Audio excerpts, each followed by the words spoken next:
Defining loneliness. Loneliness as unchosen aloneness. Okay, that's one of my definitions. Loneliness is unchosen aloneness. The emphasis is on choosing. Loneliness is an anxiety about being alone. Fear of not being loved. Not being lovable from the point of view of others, God, and itself. Okay, so it's this sense of anxiety. I've got to be with somebody. I've got not to be alone. You know, it's an anxiety that's sometimes overwhelming. Father Henri Nouwen, who's deceased now, who was a very spiritual writer. I'm sure many of you have read of his material. Out of Solitude, With Open Hands, a lot of his wonderful books. But he writes, loneliness is the most universal source of human suffering in our contemporary societies, associated with increasing number of suicides, alcoholism, drug use, psychosomatic problems. I like this little cartoon of Lucy, you know, Charlie Brown and Lucy. And Lucy's in her little psychiatric help 5-cent booth, you know. Doctor is in, you know. And Charlie is sitting in front of her saying, asking her, can you cure loneliness, Lucy? And she says, for a nickel, I can cure anything.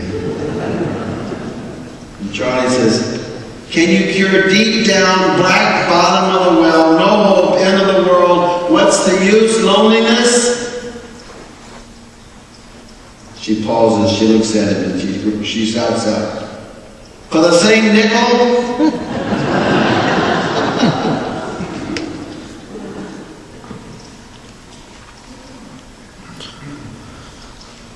Loneliness is like a fever.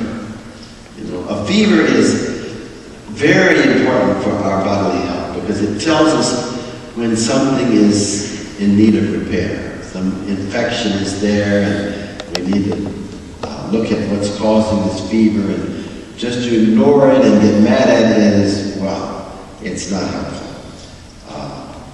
So it's like a guide in a sense, okay? It guides us to where the bottom issues are that are causing this.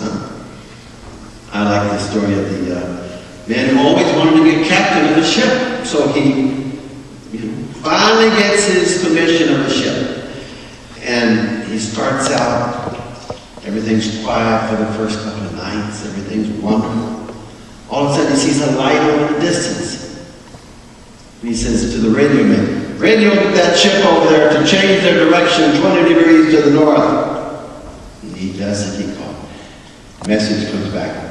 You change your direction 20 degrees to the south. Well, he didn't like that. He's captain, right? So he has him send another message.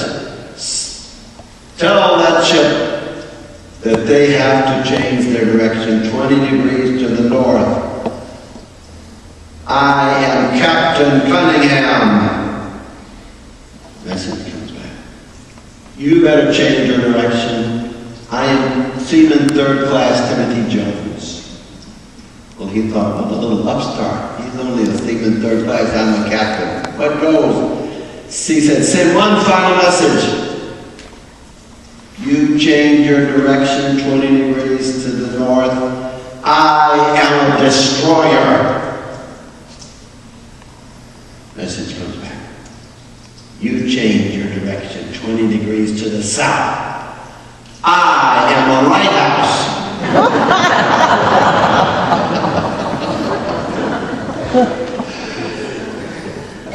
We don't need to get mad at the guy in the lighthouse or whatever it is, the fever. It's hopefully pointing us in the right direction. So what are some of the possible factors associated with loneliness? I'm going to go through the loneliness part, and then we're going to get into the intimacy part, particularly deep prayer. So when one feels abandoned and are rejected by a loved one. Abandonment, being rejected. I like the story of the couple that went to the doctor and, you know, The doctor sees the husband and says, can I speak with your wife? You wait outside.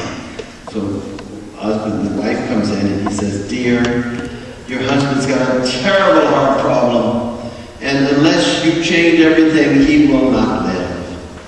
I want you to be with him 24/7. Don't even go out to go shopping, get someone else to do it.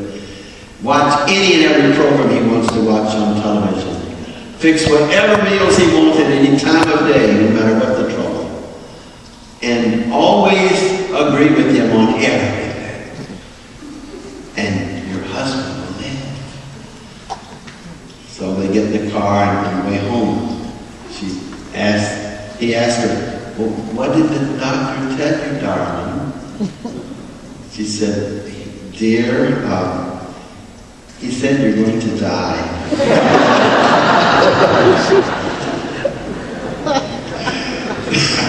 So we can either reject someone or be rejected. That's our choice. Now, number 2 is a possible factor associated with loneliness is our being unique. It's called existential loneliness. It comes with your being who you are. We're all unique. There's no two snowflakes alike. There's no two people alike. And so it's the cost of becoming oneself. Feeling at times misunderstood. Feeling at times judged out of relationship. That's one of my favorite terms. We're going to be talking about judging tomorrow night. But people can judge you right out of a relationship. Just like that. I'm sure you've had it happen. I know I have. And it's not a lot of fun. All right? Number 3, a factor is being isolated because of illness or being elderly and cut off. Number 4, competition and rivalry. And with that, the inability to think non-dually. Non-dual communication means that you're not thinking in terms of either or. Either it's got to be this or that, it's black or white, right or wrong. That's what you call dualism. Dual, two, And non-dualism is when you hold the tension between the two, and it doesn't become either or, it becomes both and. That's the hardest part. That's really what brings about ability to bring about peace. Okay? Another factor is modern mobility issues. How many people move a lot? Move from one neighborhood, from one city to the next, a state, a country. How many of you had family members move out of the state and even the country? It causes difficulties, It used to be you'd be born and raised and die in this one neighborhood, and you knew all the neighbors, right? Well, those days are gone. Another factor is popular choosing of virtual communication and technology. Virtual. In other words, that's not real. It's, looking at your cell phone all the time, texting. And don't you just love it when you're in a restaurant and people are sitting there and they're texting and they're not paying any attention to one another. They're not talking, they're just texting, they're twittering or whatever it is, That reminds me of the old thing about what's at the bottom of the ocean and Twitters. Anybody know? A nervous wreck. Always the jokes that come. Okay. But virtual communication sometimes can keep people at a distance. You're not really present to someone. They're kind of looking at you, but they're also checking their email and all their text or whatever. It's a discipline not to do that, to be really present to another person. Another factor is fear of solitude, of being alone. Feeling alone in a crowd.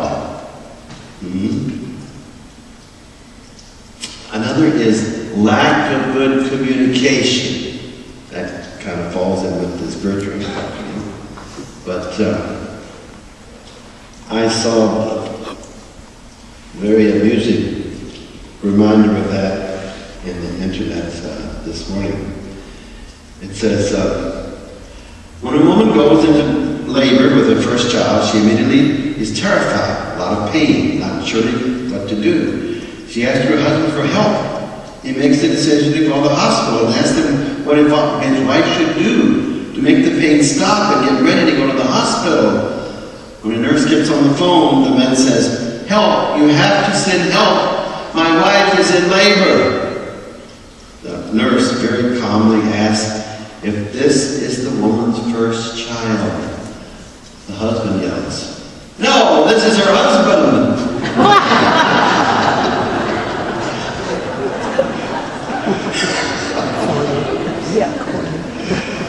We need to communicate well, huh? Sometimes we don't always do that successfully. Now we go into aloneness, okay? Aloneness and solitude. Solitude, of course, comes from the Latin solo, which means alone, one, okay? Aloneness is freely chosen solitude. See the emphasis on freely choosing. This is something that just doesn't happen. We choose it. We're aware of the value of both being with others and not. Content with being with oneself. And this is all tied into the ability not to judge. Not to judge yourself. Not to judge others. One reason we don't like to be alone is because we're always judging ourselves. We're always saying, "You're not good enough. What's wrong with you? You should have a lot of friends. You don't. Why not?" You know, this nagging voice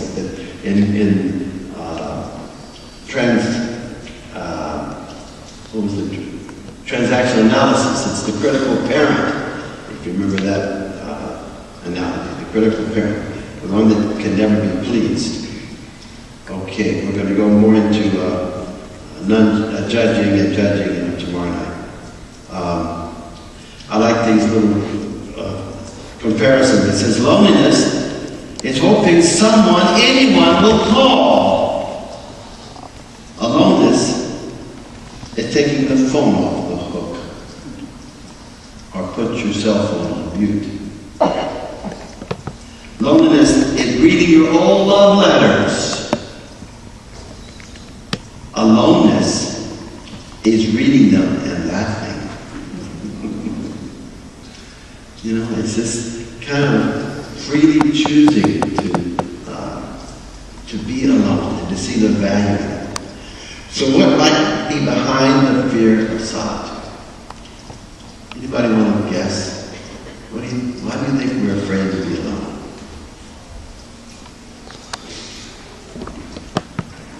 Once again, I give you permission to talk in church, right? Insecurity, okay. All right. What else?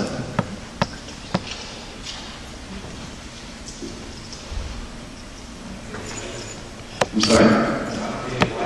Not being liked. Okay. Think about it.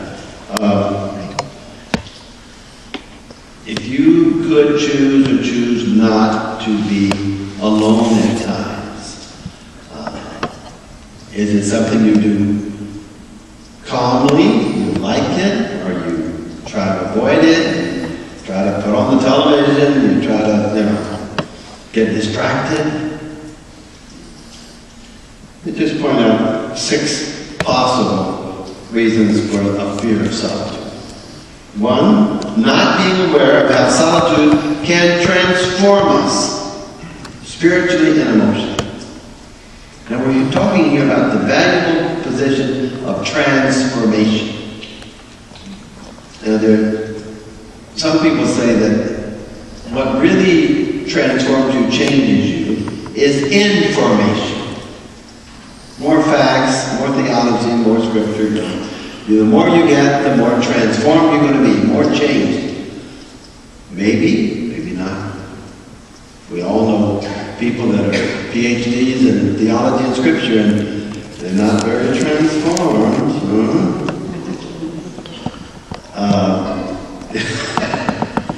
Okay, they don't appear to be, all right. Okay, the other is formation. Some people say, okay, it's the will. You know, your ability to make decisions and persevere and put your nose to the grindstone and so forth. That's what really changed. So there you have information and formation. Both are good, but they're not sufficient. What is needed is transformation. The big change. This is what's called from us at our baptism. This big change. From selfishness to love. From narcissism to love of others, love of yourself, love of creation. It's a lifetime process. The transformation that baptism calls us to is not finished until our last breath. When Jesus died on the cross and he said, "It is finished," I don't think he was talking about his life. I think he was talking about his own baptism, his own transformation. And that's when we die and we have our last breath, that's when our own baptism will be complete.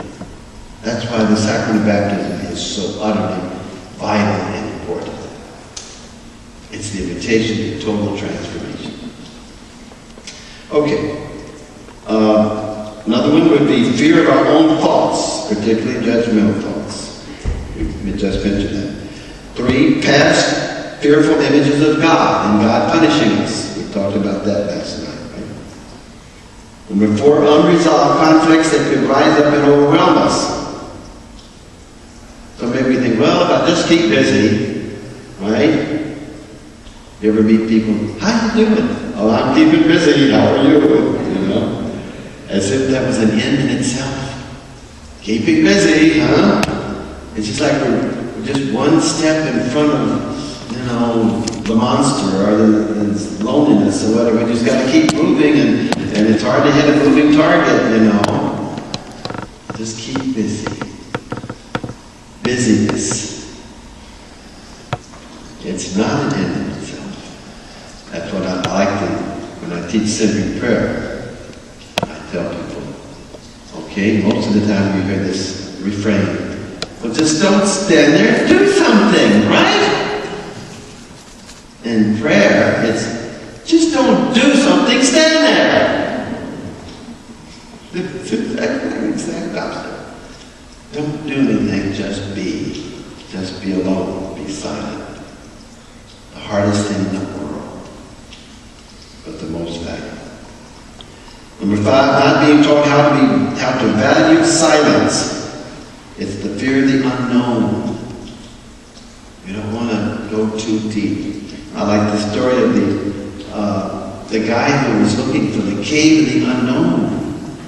And he looked all over Europe, Asia, and he just kept looking. And finally he heard it was in the next valley, and he went down there. And sure enough, there was this angel with a sword in front of this cave. The cave of the unknowing. And the guy asked, can I come in? Oh, of course you may. Go right in. And he kind of stuck his head in. It was dark and, you know, kind of scary and no lights. So he kind of comes back out a little bit. The angel says, excuse me, sir, how deep into this cave would you like to go? And the guy says, well, to be honest, just far enough to say I've been there. Just far enough to say I've been there. I did that one time in the Dominican Republic. I was right on the frontier with Haiti. I've never been to Haiti. And I've been 50 times in the Dominican Republic. So I said, I'm going to put my foot in Haiti just to say I've been there. And so I talked the guard into letting me walk about 12 feet of the border. I've been 80, all right. Okay. And the last one is not trusting our inner authority. We're so dependent on our outer authority. What would outer authority be? Rules and laws. How about in regard to our faith? Outer authority, what would it be? Creed? Pardon? Doctrine? How about the hierarchy? I'm the lowerarchy, I'm not the hierarchy. I live in St. Jude's, and the pastor there lives on the other side of the rectory, and he's the tallest priest in the diocese, okay? So I call him the high priest. And he's the high priest, I'm the low priest. You know, we have to agree with that. Okay.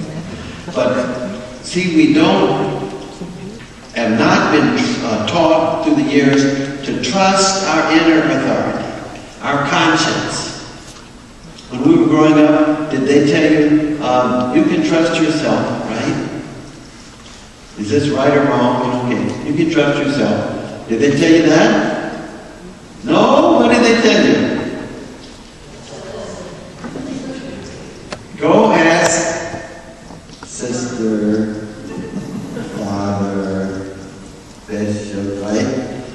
Don't trust yourself. Ask them and they'll tell you what's right or wrong, right? I'm not saying that there's not a value to that, but at the same time, unless we develop that inner sense of authority, which comes from the very Spirit of God, which is given to us in baptism, we're always going to be not growing. And this is the wonderful thing about the Second Vatican Council. It came out and said, your conscience is supreme. You cannot go against your own conscience. Even if all the rules of the church say this, if your conscience says no, your primary control, your primary source of authority is where? Your conscience. We weren't taught that back in grade school. At least I wasn't. Where were you? No? We must have had the same sister, huh? Okay. Now, I've got some quotations that I'd like to read, and we're going to be passing them out to the small groups for you to determine which one you want to reflect on. This is one from, these are all three from Henri Nouwen about loneliness and solitude. He writes, there's much mental suffering in our world, but some of it is suffering for the wrong reason, because it is born out of a false expectation that we are called to take each other's loneliness away. When my loneliness drives me away from myself into the arms of my companions in life, I am in fact driving myself into excruciating relationships, tiring friendships, and suffocating embraces.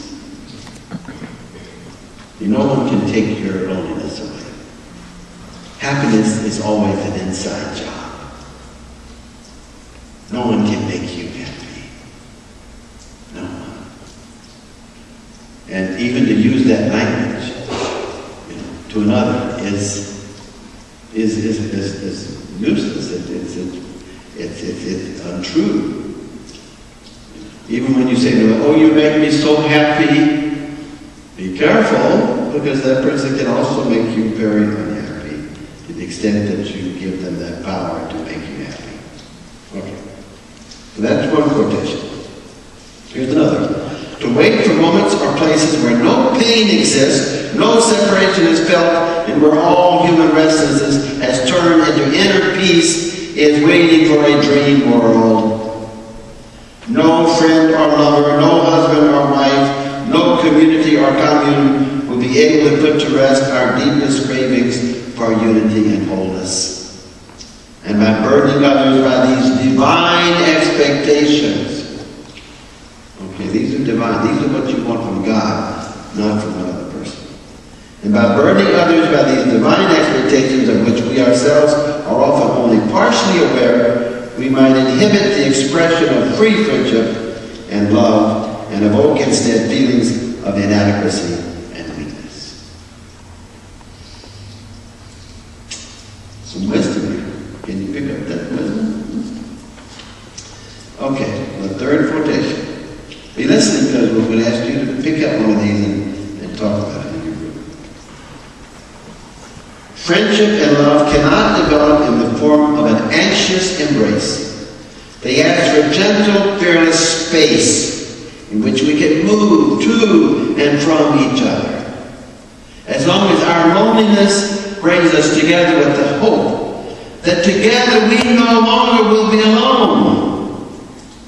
We castigate each other with our unfulfilled and unrealistic desires for oneness, inner tranquility, and the uninterrupted experience of community.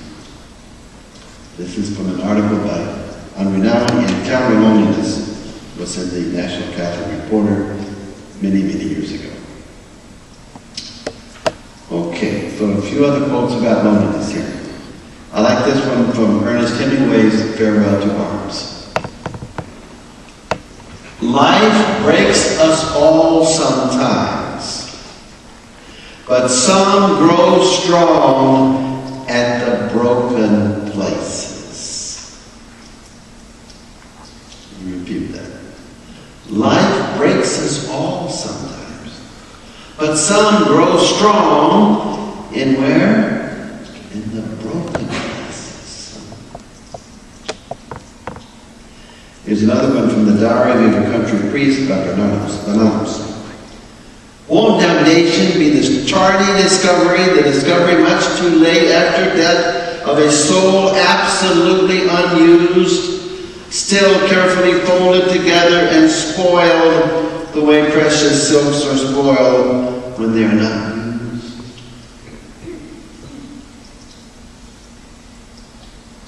How many people have kept their souls folded up and tucked away, fearing the loneliness of rejection or misunderstanding?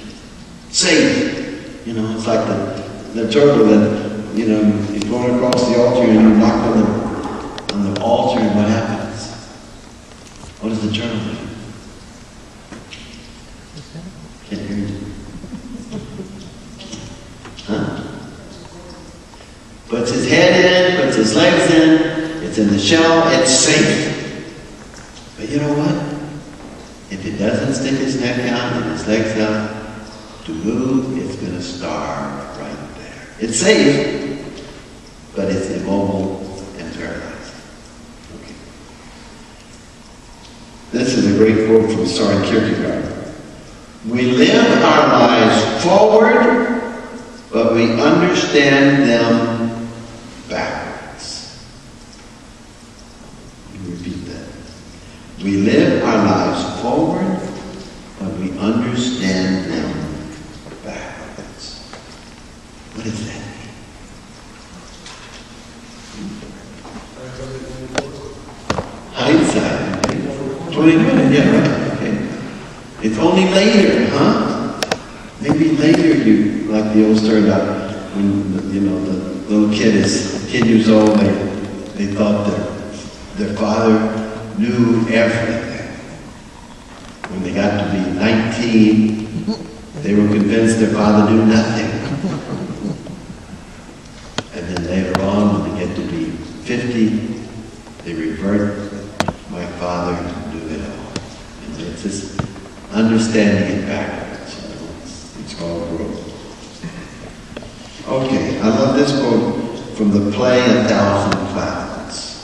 Anybody ever seen that or heard it or read it? A Thousand Clouds. Oh, okay. Google it like that. This is a scene when these two guys are sitting in the bus, and one of them is so confused and just so lonely and just ready to throw in the towel. And his name is Arnie. And his friend says, Arnie, you have to know what day it is. You got to know what's the name of the game and what the rules are, with nobody else telling you. You have to own your days and name them. Each of them. Every one of them. Or else the years go right by and none of them belong to you.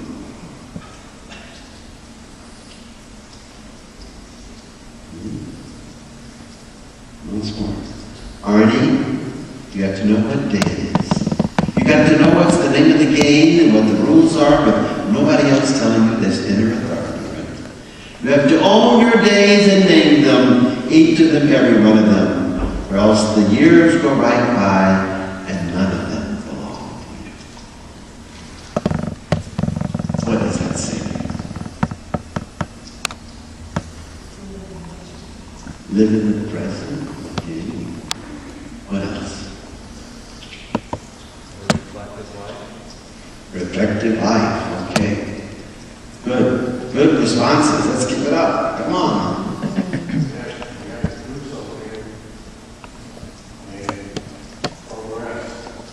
Okay. That's right. You're called to grow, right? What else? That's good. These are great. Pardon? Live your own life, right? Keep it. Yes. Good. Very good.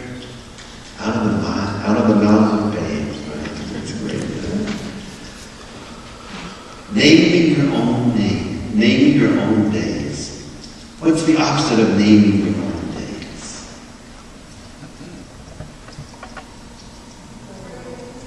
Pardon? Forgetting them? Okay, that's not what I had in mind. What else? Sit back and do nothing. Thinking of one other thing. Exactly. Letting someone else name your days. Right? You name your own days. You take responsibility for your own life.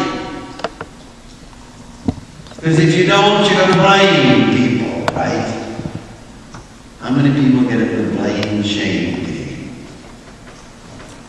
And if it weren't for my husband, I would be great.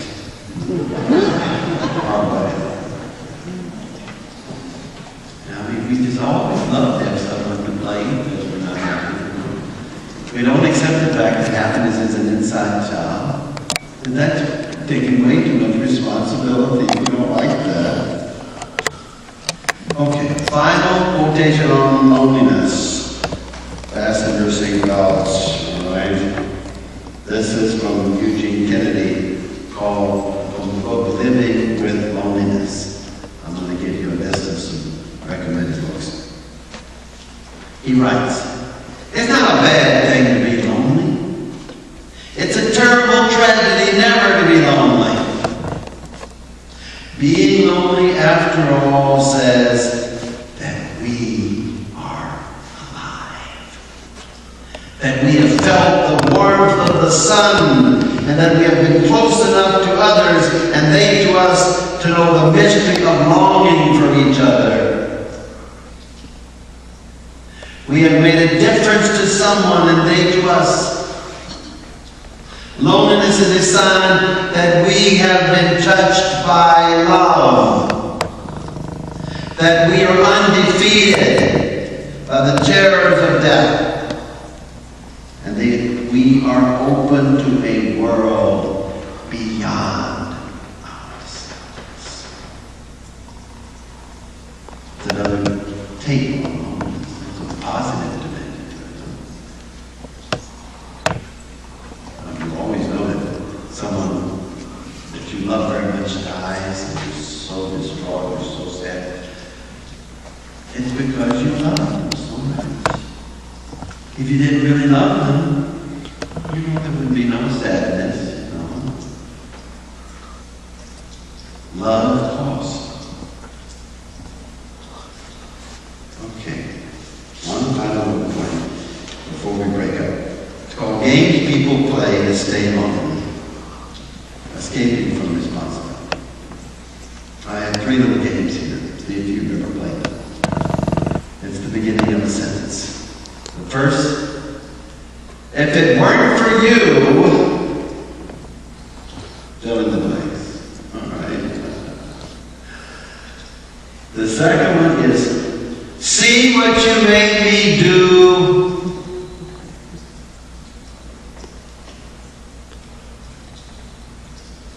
The third is, it's called the Why Don't You Guess What game. I used to do therapy and so on, and where you're just really so frustrated. You're trying to help people, and maybe they're lonely, and you say, well, why don't you call up a friend and go out to a movie, and they come back and say, yeah, but I've done that and it doesn't work, where there are no good movies out there, And so, why don't you try this and you go over here and see this person that you like, yeah, but I don't have a car, and it's just too, and you just go on and on. Why don't you?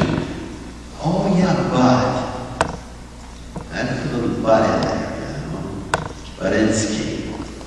Why don't you guess but? You're playing a game, and you need someone to call you on it because you're not aware. That's what the counselors do. All these statements come from the victim stance. See, a lot of times we want to be a victim. That way we can feel sorry for ourselves, That's all you have is being a victim. You just kind of get in the habit and you sort of take pleasure in it, poor me. And nobody's seen the troubles I've seen. That nobody knows the troubles I've seen. Nobody knows but Jesus.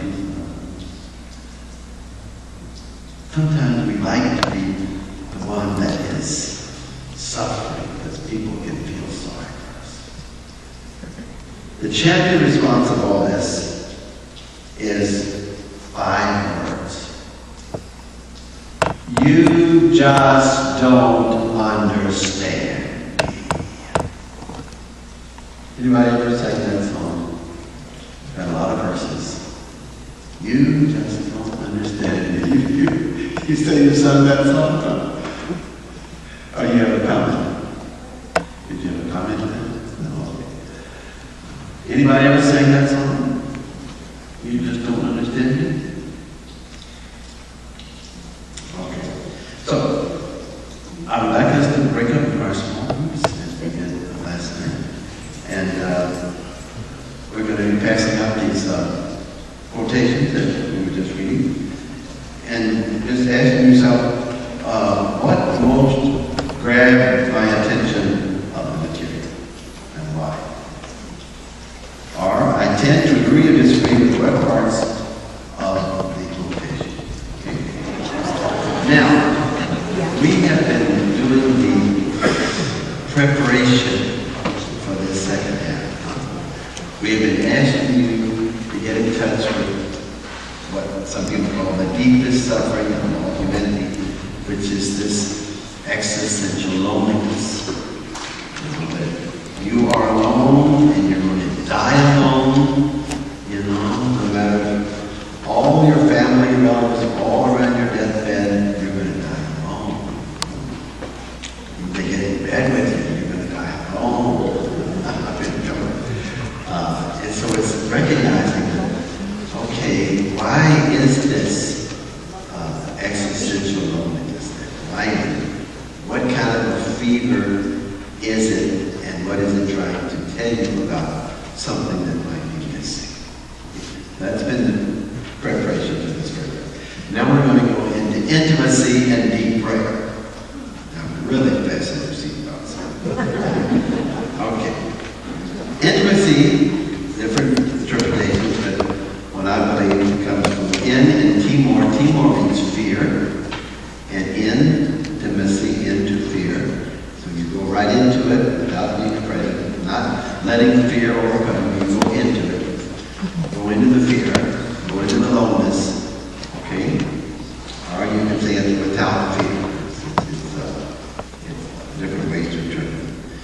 Jesus' invitation in Luke 5, 4 to 11 is go out into the deep. You remember the part where the disciples were out fishing and they were cleaning their nets and Jesus comes along. He says, did you catch anything? No, we didn't. They weren't biting. Whatever. He says, go again. Get your boats and go out into the deep and put your nets out. And you will get a big catch. We all know that the bigger fish are in the deeper water, right? The shallow fish are in the shallow water. Okay. So they do, and they take a huge catch, right? It's almost overloading the boat. And what does Peter say when this happens? Anybody remember? Good old impetuous Peter. Peter always putting his foot in his mouth. Peter. Good old Peter. He blurted out and said, leave me, Lord, I'm a sinful man. He couldn't put together the holiness of God with his weakness in humanity. So he said, leave me. We can't put these two together. And what did Jesus say? He said, do not be afraid. Like we talked last night. Do not be afraid. From now on, you will be catching men, which is men and women. Okay? And it says in Luke 5:11, they left everything and became his followers. That was the crowning goal. That was which convinced them that this man has something to give that they did not have. And it wasn't just catching fish. So it's a call to go deep. It's a call for intimacy. We have a tendency to live on the surface out of fear of the deep. Superficial lives. It goes along with that reading we just had about unused souls. Superficiality, surface living, just going through the motions, getting up every morning and doing the same things and fixing the coffee and going to work and going shopping and just so routine, and we have a kind of blah existence. It's like we have no zest in life at all. It's just making it through the day, one foot in front of the other. Is this the joy that Jesus came to give us? I don't think so. It's all about intention. Why are you doing what you're doing? I teach courses on communication skills. And I have people write down everything you do from the time you get up in the morning till you go to bed at night. Everything you have to do, okay? You have to get up, you have to go to the bathroom, you have to take a shower, you have to get breakfast. They go through the whole long list. And then at the end I say, okay, you've done this. How do you feel? Inevitably they say one word. What is it? Tired. You get tired just thinking about it, right? And you know why? Because we're fighting against ourselves with language. I always say, watch your language. If you are using words that are against your freedom, you will be constantly tired. If you have a habit of saying what you have to do, I have to do this, I have to do that, I have to go shopping, I have to go... And you're fighting against yourself because deep down in your deepest part of your depth says you don't have to do anything but die.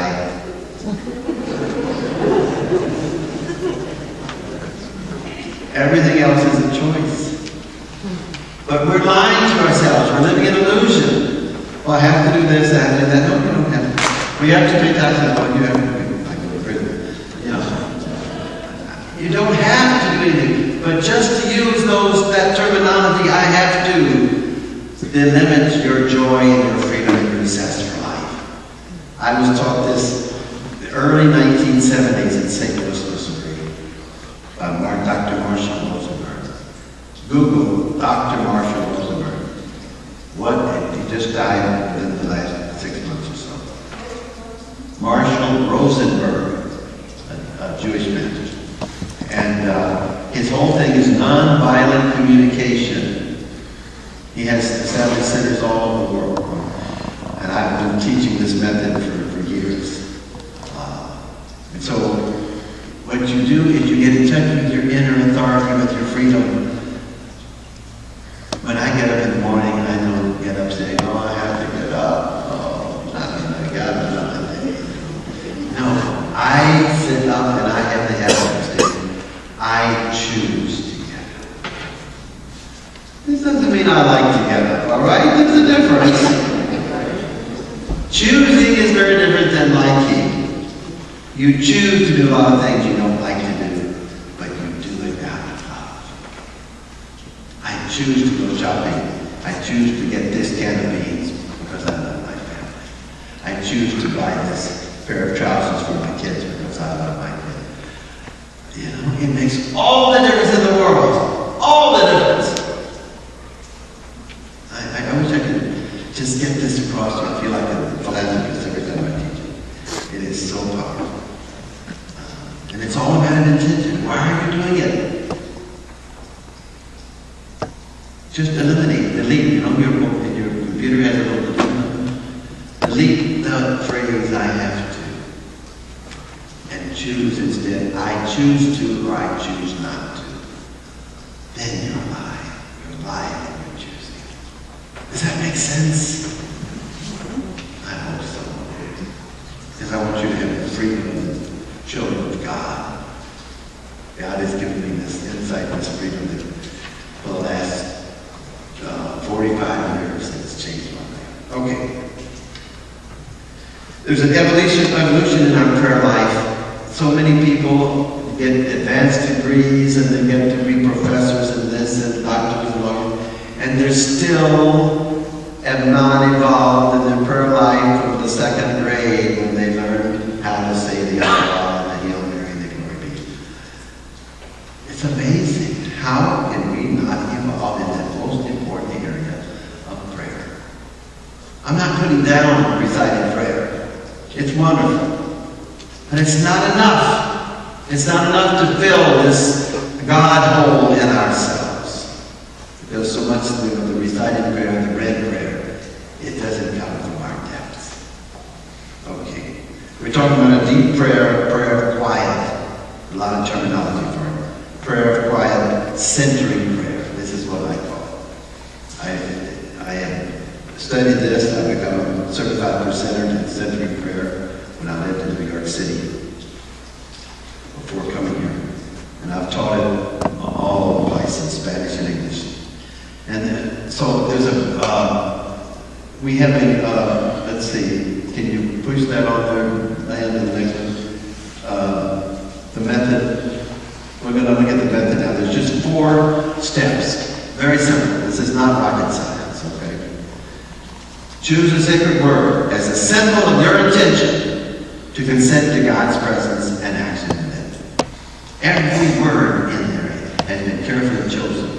I was on the committee that went through these words and eliminated some and added others. Every word is specifically there for a purpose. We debated over lots of words. Okay. Choose a sacred word. The word is not sacred like God or Mary, but it's sacred because of your intention. You are sacred. You're holy. And you choose this as a symbol of yourself and your choice to consent to God's action. Not your action, but God's action. Number 2, sitting comfortably with eyes closed, settle briefly and silently introduce the sacred word.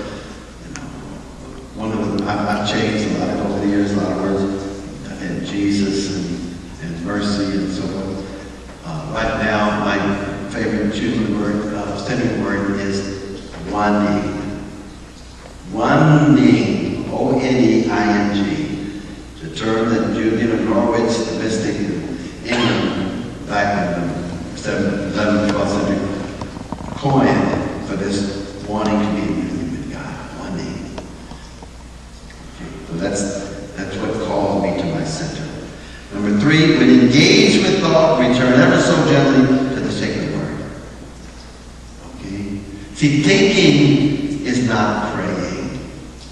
Thinking is using your mind. Thinking is being in your control tower. You're in control. You're thinking. You're analyzing. You're judging. You're computing. You're whatever. But you're in charge. And when you're in charge, God's not in charge. Okay? So the idea is to let go. And when you start thinking and you're going to resolve this problem, or you're going to look at this memory, or you're going to plan this event, you know, you're not in prayer anymore. You're still in charge. And so you let go and return to the sixth word. And you return, and you return, and you return, and you return. That's the essence of it, the returning. It's like the prodigal son. What happened? What's the essence of that story? He was feeding the pigs, and he was starving. And St. Luke says in chapter 15, he came to his senses at last and said, I have a Father that has plenty to eat at his table. I'm going home. Okay. There's some that say that he really didn't repent at that moment. He was just starving. He was hungry. When did the transformation take place? When he was received by his Father, running to him and embracing him. His Father broke all the rules of being a father and a patriarch by running. He was not allowed to run. It's just like, just imagine, if you will, Pope Francis running down this hall here real quick. You just don't do that, you know. Patriarchs did not run. He ran to his son. He ran through the town to catch his son before his son reached down to save his son the embarrassment of all the people deriding him because of what he did. That's the powerful sign of God's mercy. It just blows your mind. Just read the parables of the prodigal son, the lost coin, the lost coin. What is it? Three of them: the lost sheep, and then the lost son. Okay, all three of them. Just blows your mind. Okay, it's all about return. Number 4, at the end of the prayer period, remain in silence with eyes closed for a couple of minutes. Why? If you're out in space and you come down in this orbit and this Earth again, does NASA say, oh, well, welcome home, just open the door and come right on out, all right? No. They said, you stay in that decompression chamber for 2 hours. Until your body can get used to this new atmosphere. It's an adjustment.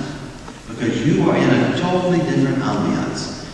You are in the presence of God. And you're letting God love you. You're letting God embrace you. That's what you're doing. And you have the power to do that. You have the power to let God love you. You also have the power to say, no, you may not love me because I'm not worthy. That's when the judgment comes in. Judging yourself unworthy. So the question is, when are you worthy? When you go to 20 masses a day? You know, when you never make any mistakes, are you worthy then? Is the Pope worthy? I mean, let's think about it. What does that mean? None of us are worthy. But we're both not worthy and worthy at the same time because God makes us worthy. It's all about God, not about us. It's all about the ego wanting to be in control. And that's when Jesus says, if you want to live, you got to die. What's he talking about? He's talking about your ego dying. That part of you that wants to be in control and in charge and call the shots, that's got to die. Because that's in competition with God. And God doesn't like competition. Sorry. Okay. The purpose of prayer is transformation and union, one aim. That's the purpose. It's not saying a lot of prayers. That's not. Jesus is very clear about that in the scriptures. It's not in a lot of prayers that you'll be transformed. I used to be in the monastery for 10 years, and we would get up at 4:30 every morning. We would start at 5 o'clock with prayers in Latin, chanting back and forth, and we would have 3 hours in church, and we would go through all 150 Psalms in 2 weeks. And it was a lot of verbal prayer. after I'd already spent 3 hours, I would stay in church just to be silent, because that's what my soul needed. Silence. Remember the My Fair Lady? Words, words, words. Right? I'm sick of words. Okay. This is not a technique. A technique is something you do in order to get results. Right? When you play golf, you have a technique for which you swing, and that's a technique. I was just playing golf today. Beautiful day. Windy, but it was good. All right. But it's a technique. It's a method. A method gives you steps that will help you to fall, to let go. Do not expect any results. This is all countercultural. We want results. We want to be able to put sending prayer on our notches on our thumb. Okay, I've done this, I've done that. I've got this under my control. What next? You know, that's the ego. It wants to have a lot of accomplishments. You know, it's like the story. What did you do so you should get into heaven? It's not about accomplishments. It's about union. It's not about doing anything. It's about letting it be done. I like the story of the mountain climber. Some of you know, I've told you lots of times. It's one of my favorite stories. This guy, all he wanted in life was to climb this tall mountain. That's all he wanted. So he prepares, he buys the equipment, he practices, he does go everything, and he just finally starts out, and he's climbing this mountain just one step at a time. It's very steep, and he's going for 3 long months, and it's so tall. He's so tired, and so finally he gets to the point where he can just finally reach up and touch the top of the mountain. His lifelong ambition. And all of a sudden his foot slips and he starts falling down this mountain.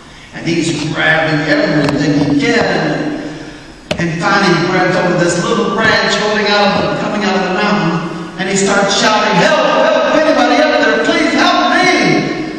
And all of a sudden the voice comes out. "All right, this is your loving God." He said, "Oh, thank God I'm saved. Help me, God, I can't hold on much longer. What do I do?" And the voice says, "All right, just let go and fall into my ever-loving arms." He's looking down at the 2,000-foot drop, jagged, alligators at the bottom, everything. He can't believe he just heard. He thinks it over. He shouts out again. Anybody else up there?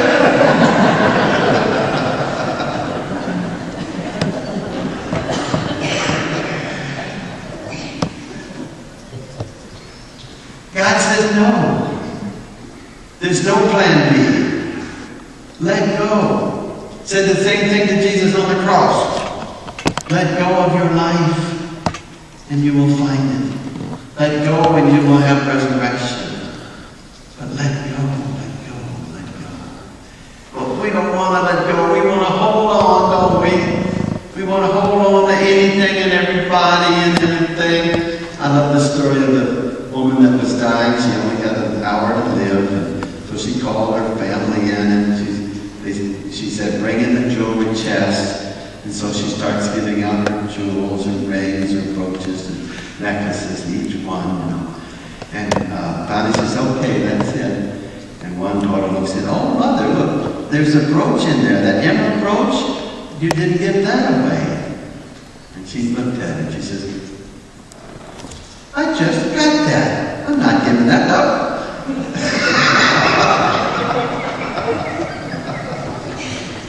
It's an hour and 45 minutes to live now, right?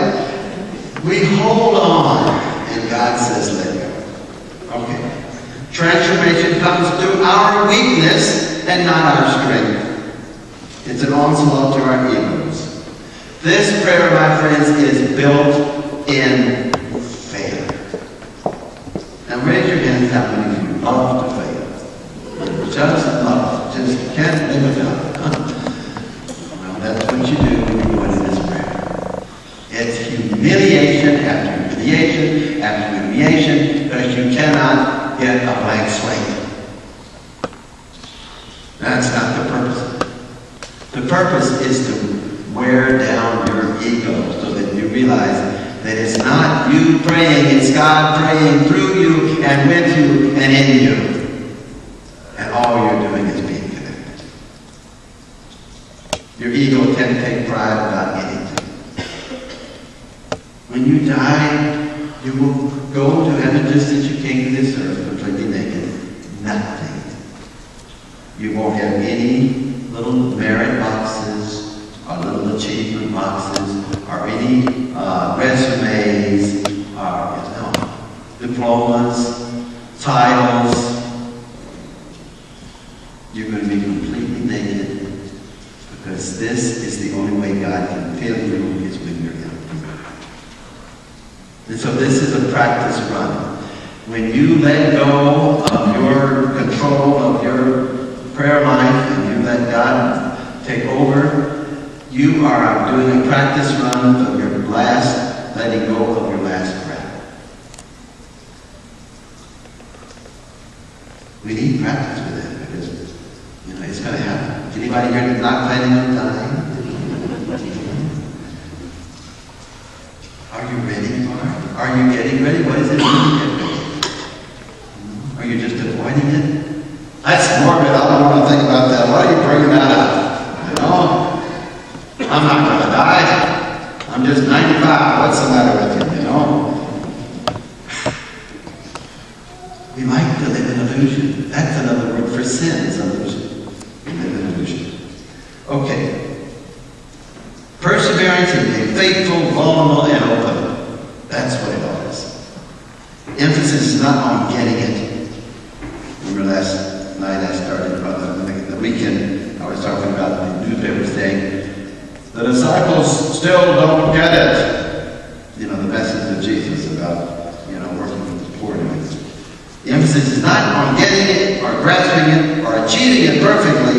It's about being gotten. Look at the Magnificat of Mary. What did she say? Be it done to me according to your word. Right? Let me tell you what she didn't do. Here's the angel. Mary's there. She's praying. Angel comes in. Announces you will be the mother of Jesus. And this is what she did not do. She said, you got the right lady here. If anybody can do it, I can do it. Bring it on. Can you imagine Mary thinking, what did she say? Be it done to me. Is that different than saying, I'll do it? What's the difference? Huh? It's your ego. Your ego says, I'll do it. Count on me. Mary didn't have that overwhelming ego. She said, let it be done. She said, all nations will call me blessed because of him who is mighty has done great things for me. Has she done the great things? No. God has done it through her. This is the bottom truth. This is it. This is the bottom line. We can't even say the name of Jesus on our own. We have nothing to merit to say, oh, I've done this, I deserve that. I've been so good, I didn't rob any banks, and I didn't work on my car on Sunday like some people do, and so I just, some people think, well, they're just going to go up to heaven and say, well, God, I know you're busy, just show me my reserved seat, okay, and we'll get on with this heaven business, right? No. It's all about mercy. One time I was giving a parish mission in Scranton, Pennsylvania, and I said, how many of you, when you die, you're going to go up and say, Peter, this is the proverbial entranceway, right? And say, okay, God, just give me what I deserve. Okay, nothing more, nothing less. Just give me what I deserve. Okay? How many of you are going to say that when you die? 200-300 people out there. I'm telling you the truth. 5 people held up their hand. I couldn't believe it. I couldn't believe it. I said, well, I don't know about you, but I'm going to only have one word on my lips, and it's mercy. Anybody else need to add any different words? Anybody going to depend on their merits and their good deeds and all that? Anybody? Let's practice now, saying mercy. That's what Pope Francis is constantly talking about. That's what we're going to be having starting December 8th, this year of mercy. It's all about mercy. That's what they're struggling with over in the Senate of bishops in the Vatican. Those people that are saying, well, these people don't deserve mercy. You know, they're divorced and remarried. They cannot receive the sacraments. And, you know, and there's another group of bishops that are saying, yeah, but, you know, there's different circumstances, and we can't be too harsh on them. And we want to preserve the permanency of marriage and for life and so forth. We honor that. But there's some people that fail, and what do we do with them? We just throw them out. We just kick them out forever from being in the universe. This is a struggle going on. There are some that are saying they're dual, either or, you know, right or wrong, you know. And there are others that say, let's look at this. Let's see if we can have a little holding the tension at both ends. It's not easy. We need to be praying for our bishops, our cardinals, and whoever's in Rome, because that's a terrible responsibility. Okay. I'd like to just recommend that you can see my 3-class introductory course on seminary prayer by going to, all of you with your computers, right? www.catholinformationcenter.org. All right? What's that? Do I hear an objection? It's www.catholicinformationcenter.org. And I think that's going to be in your sheets that you can get when you leave, okay? And back in the videos on demand, I have 3 introductory courses to seminary prayer back in November of 2013. And so I invite you to investigate, to go into what could be the most transforming thing in your life. I have been practicing seminary prayer since 1977. I started out 30 minutes in the morning. After a few years, I said, about 5 o'clock, I was depleted. I needed to go back to the gas station, you know. So I started doing it at 5 o'clock or whatever. Twice a day, 30 minutes, total silence. I cannot imagine my life without it. I just can't. I don't know how people do it who don't experience it. It's beyond me. It has become just the most powerful thing in the world. And I feel like, okay, I'm in this AA group, and I'm saying, all right, my name's Joachim, and I'm an addict. I'm an addict to seminary prayer. It is powerful. If you only knew how it could transform you, you would not walk, you would run to the nearest place where you can work at. There's a book called Open Mind, Open Heart by Father Thomas Keating, the former Trappist abbot, who I've met on a number of occasions, and he's teaching it all over the place. So just I conclude with this concept of through him and with him and in him. Where is that found? Where do we hear that? In the Eucharist, through him and with him and in him. Okay? It's all about connection and union. Prayer is not something we do. It's something we let happen, that we participate in. Otherwise, the ego takes over. Prayer is being connected. Our responsibility is becoming aware of our deep hunger for God. That's why we went into this whole bit about loneliness. Each of us has a God whole within us that nothing can fill except God. No one, not the most perfect spouse, no one, the perfect mother, father, no one. Only God can fill this God hole. And if we're not completely filled with this joy and spirit of God's love, we need to go down. deep where we can find and experience God within ourselves. So our responsibility is to become aware of our deep hunger for God, show up for prayer, just be faithful, persevere. It's going to be the hardest thing you've ever done in your life. You're going to want to give up every day. You're going to say, this is a complete waste of time. I could be reading all kind of wonderful scripture. I could be, doing all kind of things for the poor. And what am I doing? Sitting here in silence for a half hour or an hour. A lot of times I'll sit down and say, okay, God, it's time for me to waste time with you. It's true. It's going to look like wasting time. But believe me, when it comes to our death, we will not regret any minute we spent in deep prayer. We may regret a lot of hours we spent watching sports and getting television and a lot of things and everything. But we will never regret the time we spent in prayer. I guarantee you money back. All right? Put it in writing. It's all about letting go and trusting, my friends. I think that's about all I have to share with you. So I would like for us to spend just a few minutes, 8 to 5 minutes, just to try to spend about 6 or 7 minutes in complete silence. Just let God smother you with love. Let God envelop you and just don't in any sense feel God judging you. Just feel God loving you. We're going to do that for 7 minutes. For some of you, it may seem like an eternity. But you